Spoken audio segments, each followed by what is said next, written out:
नमस्ते, मैं अनुपमा देसाई जवर्गी और आपका मेरे यूट्यूब चैनल में स्वागत है। आज इस वीडियो में मैं हैप्पीनेस इक्वेशन करके जो नील पसरीचा उनका बुक है, उसमें से कुछ चीज़ें आपके साथ शेयर करने वाली हूँ। सबसे पहले तो ये बुक इसलिए बहुत इम्पोर्टेंट है क्योंकि इसमें बहुत सारी सरल चीज़ें दी हुई है। ये एक New York times best selling author है और ये बुक पढ़ने में भी बहुत आसान है। और उसमें से हाँ, खुशी के बारे में, हैप्पीनेस के बारे में बहुत अलग-अलग जानकारी दी गई है और ये भी बताया गया है कि हम कैसे हमारी ज़िंदगी में खुशी ला सकते हैं। क्योंकि अक्सर वो कहते हैं कि हमें हैप्पीनेस के बारे में या खुशी के बारे में चीज़ें बहुत गलत बताई जाती है। बचपन से हमें मतलब कहा जाता है ना कि हमें बहुत पढ़ाई करनी चाहिए, सब अच्छे ग्रेड लाएँगे, अच्छे मार्क लाएँगे, उसके बाद हम खुश होंगे। या बहुत उसके थोड़े बड़े होते हैं तो अच्छा इंटरव्यू देना है, अच्छी जॉब मिलनी है, उसके बाद जब जॉब मिलेगी तब खुश होंगे। या बहुत काम करना है, फिर उसके बाद बहुत सक्सेस मिलेगा, यश मिलेगा और उसके बाद हम खुश होंगे। तो हमेशा क्या होता है कि हम ऐसे करते हैं कि हमें बहुत काम करना है, पहले खुश नहीं होना है, खुशी हमें आखिर में मिलने वाली है। लेकिन क्या होता है जब हम वो गोल अचीव करते हैं, जब हमारी वो इच्छा पूरी हो जाती है, तो हम उसके आगे का सोचने लगते हैं, आगे का गोल मतलब अभी पढ़ाई खत्म हुई तो नौकरी का सोचते हैं, नौकरी का सोच मिल गई तो उसके बाद उस नौकरी में प्रमोशन कैसे मिलेगा, इस वजह से हम परेशान रहते हैं। तो अक्सर मतलब हम वो खुश होना, हैप्पी होना वो भूल ही जाते हैं या फिर ऐसे लगता है कि अभी और ये होगा तो उसके बाद हैप्पी, तो हम ये हमारा वो हैप्पीनेस ऐसे पोस्टपोन होता जाता है। तो इसलिए उन्होंने इसमें कहा कि ये सारा उल्टा मामला है कि हमें सबसे पहले खुश रहना है, खुश होना है, हैप्पी पहले होना है, उसके बाद हम अच्छा काम कर सकेंगे और उसके बाद हमें अच्छी सफलता मिलेगी। क्योंकि ना हम खुश रहते हैं तो हमारे हाथ से काम भी अच्छा होता है, हम दिखते अच्छा है, हम महसूस अच्छा करते हैं। और हार्वर्ड बिजनेस रिव्यू ने ऐसे सर्वे किया है खुश लोगों का, तो वो कहते हैं कि जो खुश लोग रहते हैं वो 31%, 31% ज्यादा प्रोडक्टिव होते हैं। सो एफिशिएंसी हमारी काम हमसे अच्छे ढंग से होता है। 37% लोग हैं जो सेल्स में रहते हैं, वो ज्यादा सेल कर सकते हैं, 37%। और 3 टाइम्स ज्यादा क्रिएटिव होते हैं जो लोग हैप्पी या खुश होते हैं। तो इसलिए हमें खुशी के बारे में एक अलग ढंग से सोचना चाहिए। ये बुक एक्चुअली हिंदी में नहीं है, इंग्लिश में है। मैं जरूर रेकमेंड करूंगी क्योंकि बहुत आसान तरीके से बहुत सारे अच्छे अच्छे हैप्पीनेस के ऊपर जो रिसर्च हुआ है और जो बुक्स हैं उसमें से इंफॉर्मेशन लेके ये बुक में शेयर की गई है एकदम सिंपल वर्ड्स में। तो इसकी इंग्लिश की लिंक मैं डिस्क्रिप्शन बॉक्स में शेयर करती हूँ। तो अभी वो कहते हैं कि इसका मतलब ये है कि हमें पहले खुश होना है, फिर अच्छा काम करना है, फिर हमें जो भी चाहिए जिंदगी में वो सक्सेस मिल सकता है। तो अभी खुश रहने के लिए, खुश होने के लिए हम क्या कर सकते हैं? तो उन्होंने एक 7 ऐसे चीजें रेकमेंड की है जो हम कर सकते हैं और ये सिर्फ 2 हफ्ते भी हमने करके देखी तो हमें पता चलेगा कि हम ज्यादा खुश हैं पहले से। 7 में से कोई भी एक चीज जो आपको पसंद है वो आप कर सकते हैं। सारी चीजें साइंस बेस्ड है जिन पे रिसर्च हुआ है। तो सबसे पहली चीज वो क्या बोलते हैं खुश होने के लिए, वो है कि 3 वॉक्स लेना है। तो एक हफ्ते में अगर आधे घंटे के लिए हम ब्रिस्क वॉक करें, ऐसा 3 बार करें हफ्ते में, तो हम ज्यादा खुश हो सकते हैं। तो अभी वो कहते हैं कि ऐसा साइंस दिखाता है कि जिस दिन लोग वॉक करते हैं, कुछ फिजिकल एक्टिविटी करते हैं, उस दिन वो ज्यादा खुश रहते हैं। तो इसलिए रिकमेंडेड है कि 3 बार आप हफ्ते में, और वॉक करना तो हर कोई कर सकता है, तो ब्रिस्क वॉक करने की कोशिश करें। तो अमेरिकन साइकोसोमैटिक सोसाइटी के डॉक्टर्स ने जब रिसर्च किया तो उन्होंने ये भी देखा कि अगर ऐसे 3 बार अगर ब्रिस्क वॉक करें तो लोगों का रिकवरी, क्लिनिकल डिप्रेशन से भी उनकी रिकवरी जल्दी होती है। सो देखिए कि साइंस भी ये प्रूव करता है और हम तो वॉक लेते हैं तो पता ही चलता है कि अच्छा लगता है। सो ये हो गई पॉइंट नंबर 1। पॉइंट नंबर 2 है कि 20 मिनट का आप एक जर्नल में 20 मिनट के लिए कुछ लिखना है। क्या लिखना है? तो हमारे जिंदगी के कोई भी जो अच्छी चीज है, मतलब जो जिस चीज जो हमें खुशी देती है या कोई भी पॉजिटिव जो हमारे अनुभव है या किसी व्यक्ति के बारे में, वो 20 मिनट के लिए लिखना है हमें। क्योंकि क्या होता है, जब हम लिखते हैं तो हम वापस उस चीज को जीते हैं। तो जब हम लिखते हैं उस टाइम भी हम खुश होते हैं, जब हम उसको वापस पढ़ते हैं तो भी हमें वही खुशी होती है। ब्रेन को पता नहीं चलता है कि ये अभी हुआ है या पहले हुआ है।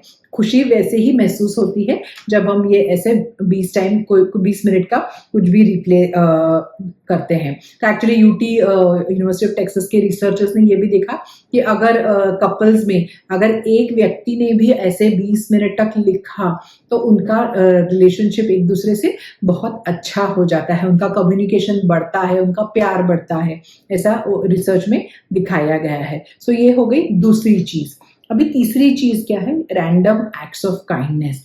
मतलब किसी व्यक्ति की तरफ हमें कुछ तो उनके लिए करना है निस्वार्थ भाव से। रैंडम एक्ट्स मतलब कुछ ऐसे हमारा इंटेंशन नहीं कि हम इनके लिए ये करेंगे तो ये हमें वापस इनसे कुछ हमें लाभ होगा, ऐसे नहीं। कुछ भी छोटा से छोटा आप किसी को, मतलब कुछ नहीं तो स्माइल कर सकते हैं किसी के लिए कुछ खरीद सकते हैं, किसी को फूल दे सकते हैं, किसी को फोन कर सकते हैं, किसी को मतलब ऐसे कुछ भी, किसी की प्रशंसा कर सकते हैं, किसी को कुछ लेके दे सकते हैं। ऐसे किसी के लिए मतलब रेस्टोरेंट वगैरह में आप किसी के लिए कॉफी बाय कर सकते हैं किसी के लिए। ऐसे कुछ भी, ऐसे लोगों के लिए जिनको आप जानते भी नहीं हो, उन लोगों के लिए कुछ भी करना। तो स्टैनफोर्ड यूनिवर्सिटी में रिसर्च में ऐसे दिखाया गया है कि स्टूडेंट्स का जब रिसर्च किया और उन्होंने 5 ऐसे एक्ट्स किए हर हफ्ते में, तो उनको खुद का उनका सेल्फ एस्टीम बहुत बड़ा वो खुद को मतलब उनको सब लोग अप्रिशिएट करते थे और इस वजह से उनको भी खुद को अंदर से बहुत खुशी होती थी। फ्लरिश करके एक बुक है, उसमें लेखक कहते हैं कि ये जो एक एक्ट है कि रैंडम एक्ट ऑफ काइंडनेस करना, ये सबसे ज्यादा असर करता है हमारे मतलब वेलबींग को इंक्रीज करने में, हमें अच्छा महसूस कराने में। ये एक्सरसाइज का सबसे ज्यादा इंपॉर्टेंस है, मतलब ये इसका असर सबसे ज्यादा है बाकी के सारे एक्सरसाइज के जब टेस्टिंग किए तो हैप्पीनेस के। तो ये हुआ एक्सरसाइज नंबर 3। अभी चौथा क्या है? चौथा है कि कंप्लीट अनप्लग। मतलब क्या है कि आप देखते हैं कि जो सक्सेसफुल लोग होते हैं वो जब काम करते हैं तो पूरे दिल से काम करते हैं, और वो जब वो पूरा अनप्लग करते हैं तो पूरे तरह से वो अपने काम से मतलब अपने आप को दूर करते हैं। तो आजकल कैसे हो गया, फोन हमेशा हमारे साथ रहता है, तो हम घर में भी ऑफिस को लेके आते हैं, हमेशा हमारे साथ वो हमारा काम चलता रहता है। तो जो खुश रहते हैं लोग या जो सक्सेसफुल रहते हैं वो हमेशा अपने ये बीच में मतलब काम और अपना निजी जीवन, इसमें थोड़ी दूरी बनाए रखते हैं कुछ समय के लिए। तो आप करके देख सकते हैं कि खाने के बाद खाने के टेबल पे मोबाइल फोन यूज ना करें, या फिर खाने के बाद कुछ टाइम के लिए अपना ऑफिस का या ऐसा कुछ काम नहीं करें, फोन लैपटॉप का यूज नहीं करें। या फिर कहीं आप वेकेशन के लिए जाते हैं तो ऐसी जगह जाए कि नेट कनेक्टिविटी नहीं हो, या फिर वहां ईमेल वगैरह ऐसे कुछ चीजें नहीं देखें। तो कुछ समय तो दिन में ऐसा होना चाहिए जब आप कनेक्टेड नहीं हैं और खुद से कनेक्ट होने का आपको समय मिले, ऐसा भी कह सकते हैं। सो उससे भी खुशी बहुत बढ़ती है। अभी 5वीं चीज है वो है कि फ्लो स्टेट में रहना। फ्लो स्टेट मतलब क्या है कि आप पूरी तरह से जो काम कर रहे हैं उसमें खो जाना। मतलब कि वो थोड़ा चैलेंजिंग भी काम होना चाहिए, पूरा आपका ध्यान उस काम में होना चाहिए और वो काम करते हुए आपको मजा आना चाहिए। ऐसे कि हम बोलते हैं ना कि अरे पता भी नहीं चला कि टाइम कैसे निकल गया इतना ऐसे। सो जैसे उस तरह जैसे बच्चे भी खेलते समय खो जाते हैं काम खेलने में, वैसे कोई फ्लो स्टेट का काम करना जिसमें हमारा ईगो वगैरह कुछ नहीं रहता है हमारे साथ, हम वो सिर्फ वो काम करने का ही आनंद लेते हैं। तो ये फ्लो करके एक बहुत बढ़िया किताब है, मिखाइल चेकमिहा ऐसे नाम है वो, इसकी बहुत बढ़िया है। मैं रेकमेंड करूंगी, मैं उसकी भी लिंक देती हूँ आपको, अगर पढ़ना पसंद हो तो वो एक बार जरूर पढ़नी चाहिए किताब फ्लो। तो ऐसे कोई काम करना जो मतलब हमको पूरी तरह से एंगेज करे, हमको पूरी तरह से अटेंशन देना पड़े। मतलब बहुत आसान भी काम नहीं होना चाहिए, बहुत मुश्किल भी काम नहीं होना चाहिए। तो ऐसा कोई कुछ चीजें करे तो उससे भी बहुत आनंद आता है, और ये सच है, करके देखिए। अभी छठी चीज क्या है? छठी चीज है कि 2 मिनट का मेडिटेशन करना। अक्सर हम सोचते हैं कि मेडिटेशन मतलब बहुत देर के लिए हमें कुछ ध्यान लगा के बैठना है और सोचते हैं कि टाइम ही नहीं है, कहाँ इतना टाइम समय निकाल पाएंगे मेडिटेशन के लिए। लेकिन अगर सिर्फ 2 मिनट का हम मेडिटेशन करें, मतलब सांसों पे ध्यान दें या फिर कुछ माइंडफुलनेस एक्सरसाइज करें, तो उसका भी ब्रेन स्कैन्स में ऐसे दिखाया है कि उससे स्ट्रेस बहुत कम होता है और सेल्फ अवेयरनेस बढ़ता है और मतलब हमारा जो दिमाग है वापस ब्रेन वो रीवायर होता है अलग तरह से। सो सिर्फ 2 मिनट अगर आप निकाले दिन में मेडिटेशन के लिए तो भी आपके ऊपर बहुत पॉजिटिव असर होता है, आपकी खुशी बढ़ती है उससे। तो ये हो गई छठी चीज। अभी सातवीं जो चीज है वो है कि 5 ग्रैटिट्यूड्स। मतलब क्या है कि हाँ, अक्सर चैनल पे भी मैं बहुत बार शेयर कर चुकी हूँ कि हम जिस चीज को अप्रिशिएट करते हैं वो अप्रिशिएट होती है। व्हाट यू अप्रिशिएट कहते हैं। और जो ग्रेटफुलनेस है, हम अगर कोई ग्रेटफुलनेस की प्रैक्टिस रखें, ग्रैटिट्यूड की प्रैक्टिस रखें कि हर दिन 5 ऐसी चीजें मतलब उसके बारे में सोचे जिसके लिए हम ग्रेटफुल है। छोटी से छोटी चीज हो, बड़ी चीज हो, तो भी हमारा आनंद बहुत बढ़ता है, हमारा हैप्पीनेस बहुत बढ़ता है। क्योंकि क्या होता है कि हम अक्सर छोटी छोटी चीजें जो ऑलरेडी हमारे पास है उनकी तरफ हमारा ध्यान नहीं जाता है। हम अक्सर किसी बड़ी चीज के पीछे भागते रहते हैं और सोचते हैं कि वो जब मिलेगी तब हैप्पी होगी।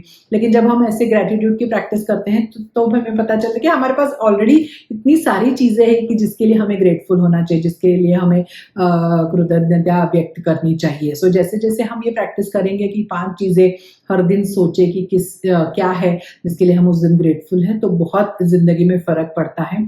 तो ये ऐसी 7 चीजें हैं, इसमें से कोई भी एक चीज अगर आप बिल्कुल ठान के 2 हफ्ते के लिए एक तो बहुत बहुत आसान है एक्चुअली, एक से ज्यादा भी कर सकते हैं, लेकिन कम से कम 1-2 हफ्ते के लिए करेंगे तो आपके हैप्पीनेस लेवल में पक्का बढ़ोतरी होगी। आप ज्यादा खुश रहेंगे, आपके हाथ से काम अच्छा होगा, आपकी तबीयत अच्छी रहेगी, पूरे सारे इसमें आप फर्क देख सकेंगे। मतलब आपके एंथुजियाज्म में, आपके क्रिएटिविटी में, आपके जो आपसे काम हो रहा है वो भी, उसका भी असर अच्छा रहेगा।